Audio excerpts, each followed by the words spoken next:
God doesn't care about your money. Think that's true? That's the biggest financial lie that I felt for until I got stuck with my finances, managing money, investing, debt, feeling overwhelmed, and looking for answers. What if you could sit down with God, lay out your unfiltered finances, and get real answers? Today, I'll show you exactly how I do this 3-step financial meeting with God so that God can truly prosper you financially. And at the end, I'll share one mindset shift that will totally change how you see finance and faith. If you're new here, I'm Larissa, Fortune 500 controller with years of experience in finance and accounting, a best-selling author to Destined for Wealth, which you can grab it in the description below, with a finance degree and an MBA from a top 20 business school in the world. But most importantly, a person that was called by God to be His vessel for His purpose to bring light to finances and faith. Drop a prayer sign below if you're ready to bring faith into your finances. Have you ever felt like your prayers about money are bouncing off the ceiling? That was me. I was thinking, talking to God about money is materialistic. God has more important things to do. I told myself, you can do this on your own. You don't need God to help you, boosting my pride and cutting myself off from God's guidance and wisdom. Until one day when I was sitting on the sofa looking and thinking about my finances, managing, investing, spending, debt, and I was completely overwhelmed and stuck. You know that moment when you feel your chest tightening and you wonder if you would ever get ahead? 77% of Americans are feeling anxious about their financial situation. Sounds familiar? But these are the life-changing moments when you turn to God and bring to Him your unfiltered and raw financial situation. How you manage your money, how you invest your money, if you invest money, how do you give, or if you give, your debt, your dreams, all of it to the ultimate financial expert. So did I. And with time, God has revealed to me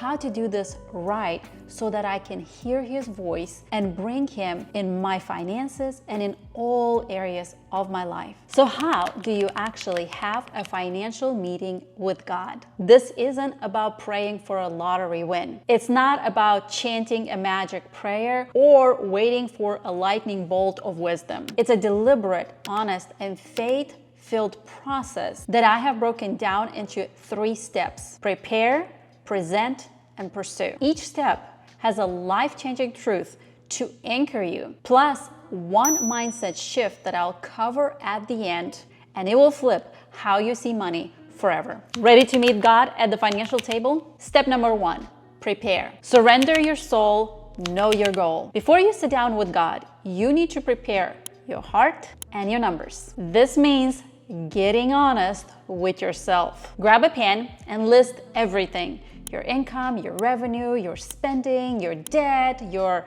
investments, how much you give or don't give. Have it all laid out on paper. Even your financial fears and dreams. Don't sugarcoat it. God already knows the truth. This act of trust and transparency is what aligns your heart with His. 62% of Americans don't talk about money. Don't be one of them. Then spend a moment in prayer and say, God, clear my pride and my misconceptions. Asking for humility and openness, thanking Him for what He has already given you. The Bible says, enter His courts with worship and gratitude, and surrender your heart to Him. Psalm 139:23 says, search me, God, and know my heart. That's the mindset you need. I used to skip this step, thinking I could just wing it. But preparation sets the stage for clarity and divine insight. When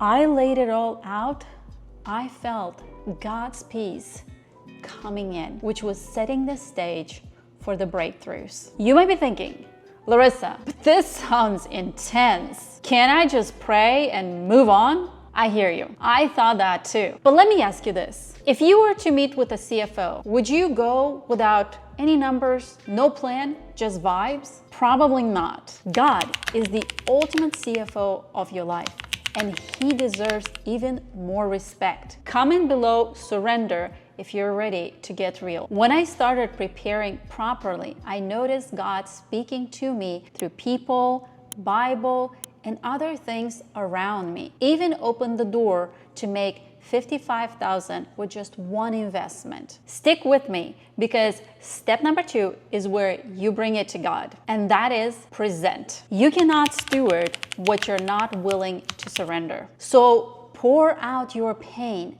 to unlock your gain. This is the heart of your financial meeting with God. Find a quiet space and bring your prepared notes. Talk to God like He's sitting across from you, like you're looking into His eyes and feeling His presence right in front of you. Lay it all out to Him. God, here's my debt. Here's how I invest or how I'm not investing. Here's what I don't know about investing and where I need help. Here's how I mismanage my money or how I manage my money. And here's where I need help. Here are my fears and here are my dreams, and list them all. Be raw and real, because God is a very good and loving listener. The enemy wants you anxious, but God wants you anchored. Philippians 4:6 says, "Do not be anxious about anything, but in every situation, by prayer and petition, with thanksgiving, present your requests to God." Don't just dump all your problems, but express gratitude for what you have and ask for wisdom. Then listen. This could mean meditating on a Bible verse, or journaling what comes to your mind, or simply by sitting still in silence. What I do is read the Bible, play some songs that help me worship God, and then I journal. Never in my life I thought I would journal. As a type A person, I thought, how would writing get me ahead? If I have a problem, I should just go and solve it, not write about it. But it is truly life-changing. God brings so much clarity and purpose in my life through it. When you go back and read it, you will see God's answers and guidance coming true in your life, as it does in mine. That's God's guidance in action. Okay, but you're probably wondering, would God really answer? I've been there, doubting it, but telling myself in the beginning, you have nothing to lose and only heavens to gain. I know this might feel intense, but here's the thing. God isn't just listening. He's already guiding you. He has guided you to this video, nudging you to subscribe to this channel so you can grow in His wisdom every day. And if you're feeling overwhelmed, that's normal. I was too at first. But every time I presented my finances to God, I felt lighter, like a weight lifting off of me and my shoulders and my life. Because when you invite God into your finances, you invite peace into your life. If you're thinking, what if I don't hear anything? Don't worry. Step 3 is where faith meets action while trusting God's timing. Don't miss it. Comment below, nothing to lose, if you are ready to put your finances in God's hands. Step number 3, pursue. Trust His lead, plant the seed. This means acting on the insights that you get, on the nudges, on the guidance, on the wisdom, whether it's getting financially literate by reading a book. And yes, Destined for Wealth is a step-by-step roadmap on how to manage and invest your money. And I know it will change your life, but don't stop at it. Keep going. Maybe He's calling you to start a side hustle. Maybe He's calling you to up-level your skills so you can increase your income. Maybe He's asking you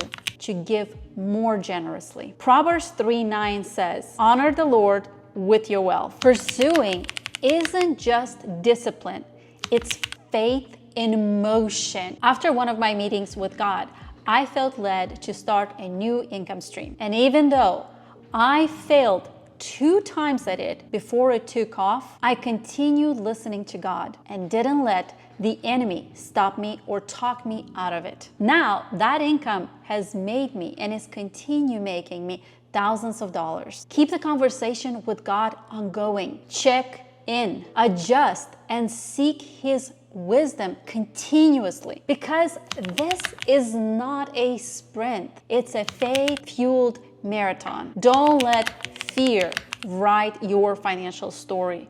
Let God be your author. Have you ever made a money move that backfired? That's what happens when you act out on your own understanding instead of God's. These 3 steps, prepare, present, and pursue, aren't one-time fix. They're a lifestyle. And trust me, when you make this a habit, you will start seeing breakthroughs. Here's the truth. A financial meeting with God isn't just about fixing your bank account. It's about transforming your heart and aligning your life with His purpose. When I started doing this consistently, it didn't just change my finances.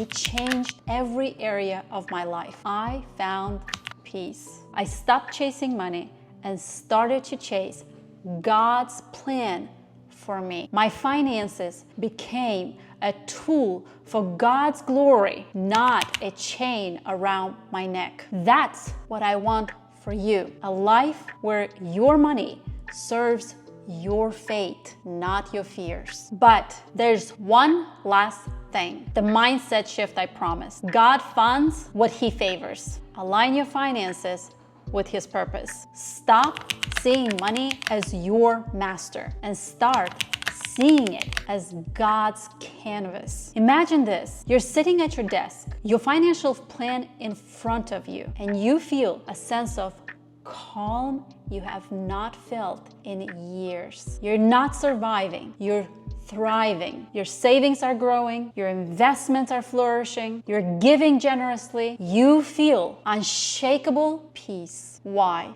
Because you've shifted from money controls me to God directs me. According to this study, 90% of stress comes from financial worry. Imagine life without it. Scarcity, it's a mindset. Abundance, it's a promise. That's what these meetings did for me, and they will do it for you too. Your challenge is set aside 20 minutes this week for your first financial meeting with God. Prepare your numbers and your heart and presented it all to Him, raw, unfiltered, as is. Pursue His guidance. And if you want help, take the wealth building quiz for your free personalized money plan. Link is in the description below. If you truly want to continue growing in God's wisdom in your finances, then I highly recommend you watch this video.